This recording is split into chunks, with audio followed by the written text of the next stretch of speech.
I'm not going to waste your time whining about CNN or, what this guy or that gal said the other day at the New York Times, the LA Times. Everybody in this room knows that. There's nothing to be learned there. So I think that the media, the transformation of the media that we're currently going through, gives us a peek at the fact, at the rather challenging fact, that really at the crossroads of a new world. And it's going to be up to the citizens of this world what that's going to look like. And because conditions are changing very quickly. To use some of the good old rhetoric, yes, the basic contradictions that we're aware of from the study of political economy, et cetera, yeah, those still exist, and they're still real, and they still have real consequences. But the world is much more complicated than that. I disagree with Susie to some degree. I think that those in power do a wonderful job of co-opting and not just repressing. The word of choice in the United States, of course, is choice. You're told that you have a choice of everything. You can buy a Frappuccino or a Cappuccino for $10.09 go to hungry Guatemalan children. So you do well by spending $200 a month on coffee. You're helping the world. You're saving trees or whatever the hell it is this week at Starbucks. So I would posit this. I would say that we are literally in the year 1492. Literally. And I'll tell you why. Something happened around 1450. And in 1450, Johannes Gutenberg invented movable type and the printing press. And he did it primarily to print the Bible. Little did he know that he was also going to spark an acceleration of the Reformation, of the Renaissance, of the Enlightenment, that the printing press was going to facilitate not only the Bible, but secularism, literacy, democracy, civil society, education, the scientific revolution, all come from the invention of the printing press.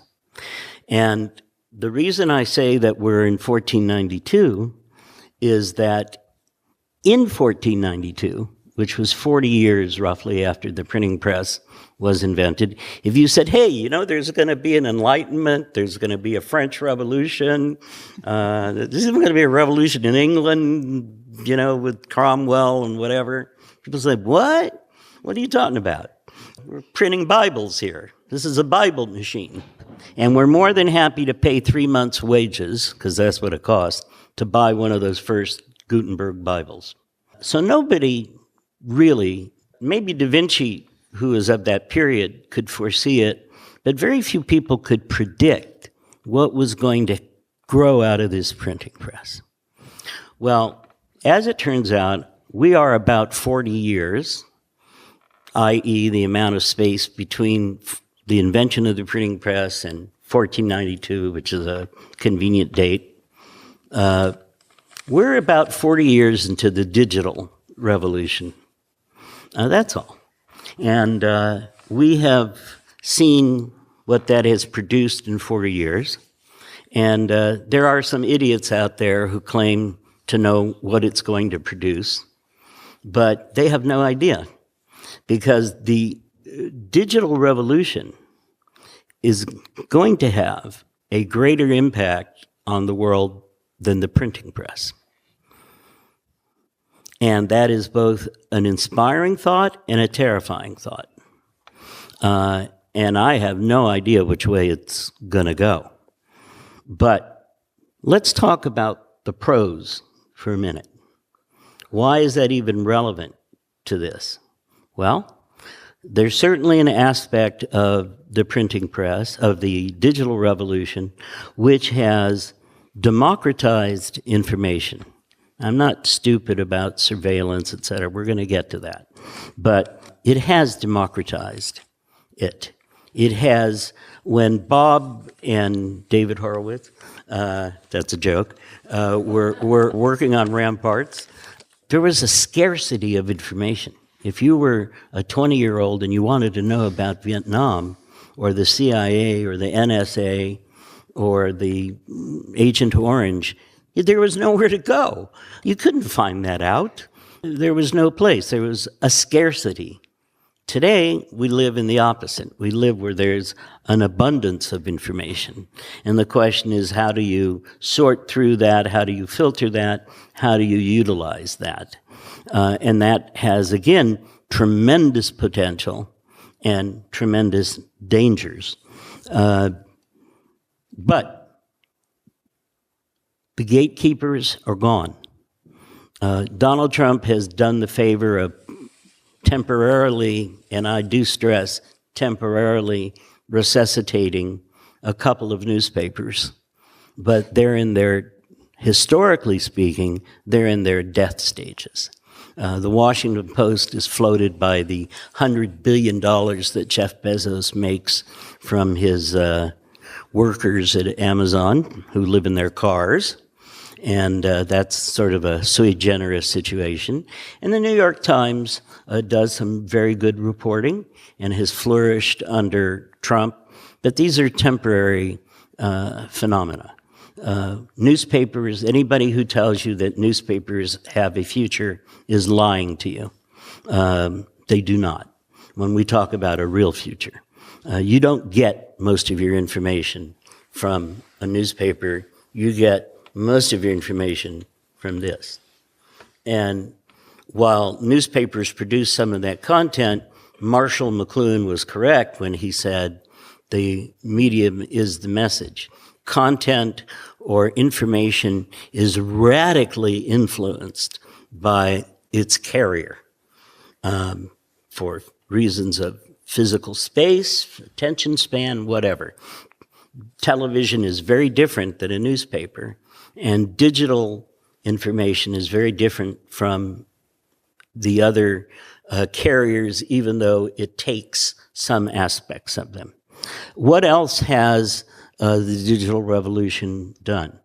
It has not only democratized information because it has overthrown to a great degree the gatekeepers, but it has also lowered the cost of publication to zero. Now, it's your problem, the cost of publication, that is to say, putting up a web page with information on it doesn't cost What anything. about the servers that don't crash?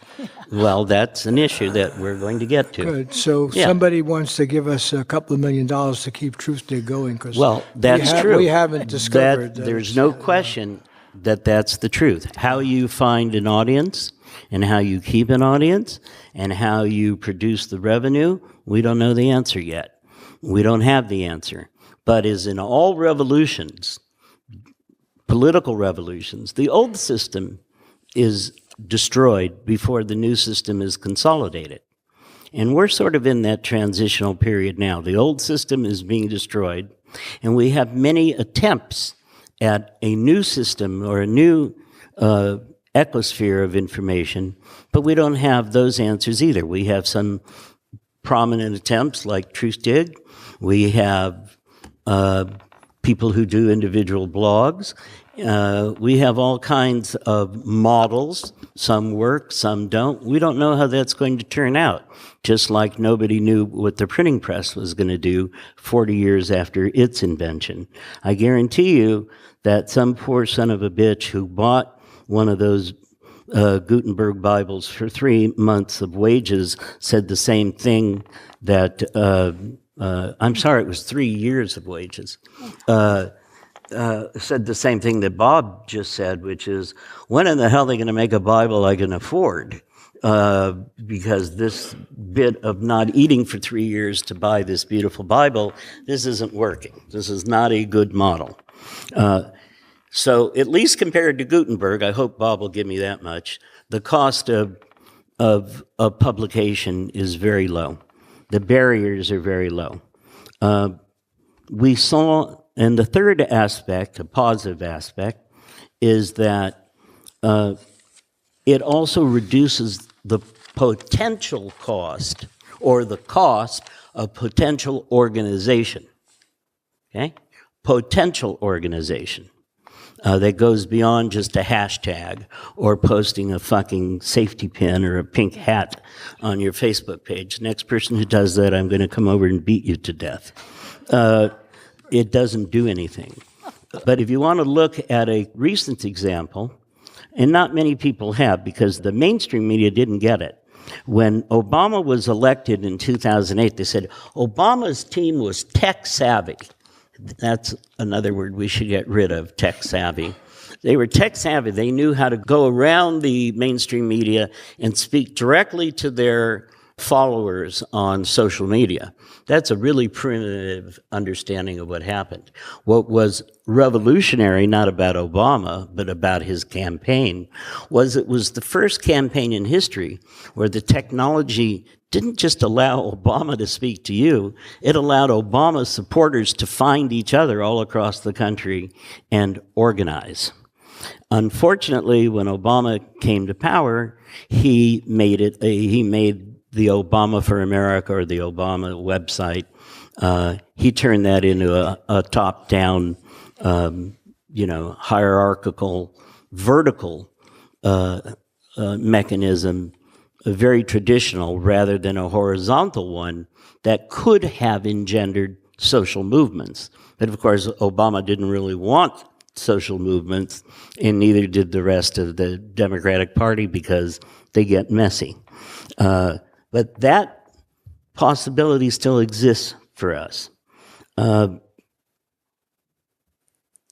What's the counterweight to that?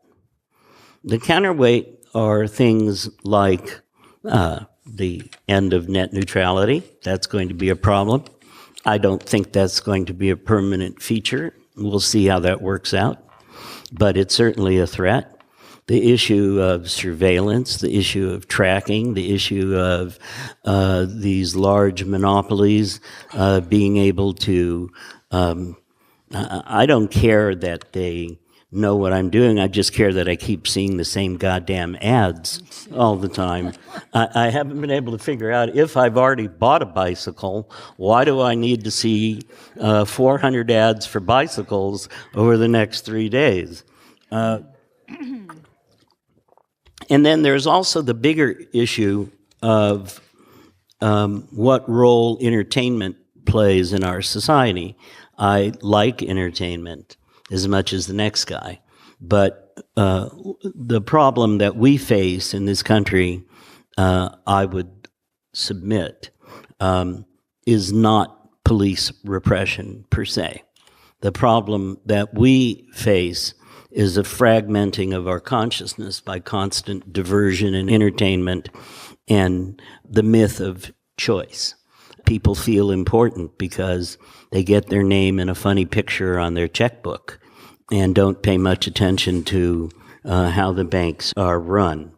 So let me just say that the issues that social activists confronted over the last 75 or 100 years are real. But they provide very, very little in understanding what we need to do. And I don't have a prescription for that. I agree with Bob that we're all fucked up. And that people in power tend to fuck over other people, regardless of their ideology, by the way. We've had, Bob and I have had some exchanges over places like Cuba and Venezuela, but, these are not models for us, I'm sorry to say. We have to think of what are the real alternatives to the system of global capitalism that we confront. I hate the word neoliberalism because neoliberalism is not the problem. The problem is capitalism. And capitalism can be quite enjoyable for those of us who are fortunate enough to benefit from it, and many of us do, but most of the world does not. And in most countries of the world, capitalism doesn't work. And you cannot just simply say to those who live under that type of oppression, oh, don't worry, the system's in crisis, it's going to collapse, and there'll be a socialist alternative. It means absolutely nothing. The question is, what can we do? What can we think of? In fact, to come back to my favorite comedian, Zizek, if you don't know who he is, have some fun and look him up on the web, on YouTube. The speeches are hilarious. To come back to him a bit, this is a time, I'm not opposed to acting. We need to act. We need to engage. But we also need to think. We need to think. We need to figure things out. We're not going to do it, by the way. We're too old, the people in this audience. It's going to come from young people. Radical change and revolution, God forbid revolution, radical change never comes from old people. It always comes from the young. And they're the ones who are tasked now with thinking of an alternative for a more humane and more just society.